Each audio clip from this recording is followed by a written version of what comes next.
ಕೆಮ್ರಾಲ್ ಪಂಚಾಯತ್ ವ್ಯಾಪ್ತಿಯ ಅತ್ತೂರಿನಲ್ಲಿ ಮಂಗಳವಾರ ಯುವಕರಿಬ್ಬರಿಗೆ ಚಿರತೆ ಕಾಣಸಿಕ್ಕಿದ ಬೆನ್ನಲ್ಲೇ ಅದೇ ದಿನ ರಾತ್ರಿ ಅದೇ ಪಂಚಾಯತ್ ವ್ಯಾಪ್ತಿಯ ಮುಲ್ಲಡ್ಕ ಎಂಬಲ್ಲಿ ಸುಮಾರು 4 ಕಿಲೋಮೀಟರ್ ದೂರದಲ್ಲಿ ಚಿರತೆ ಕಂಡುಬಂದಿದ್ದು ಸಿಸಿಟಿವಿಯಲ್ಲಿ ದೃಶ್ಯ ಸೆರೆಯಾಗಿದೆ.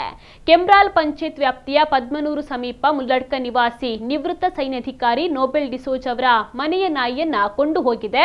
ಮನೆಯ ಆವರಣ ಗೋಡೆಗೆ ಸಿಸಿಟಿವಿ ಅಳವಡಿಸಲಾಗಿದ್ದು ಚಿರತೆಯ ಚಲನವಲನ ಸೆರೆಯಾಗಿದೆ. ಸ್ಥಳಕ್ಕೆ ಪಂಚಾಯತ್ ಅಧ್ಯಕ್ಷ ಮೈಯದ್ದಿ ಪಕ್ಷಿಕೆರೆ ಭೇಟಿ ನೀಡಿದ್ದು ಅರಣ್ಯಾಧಿಕಾರಿಗಳಿಗೆ ಮಾಹಿತಿಯನ್ನು ನೀಡಿದ್ದಾರೆ.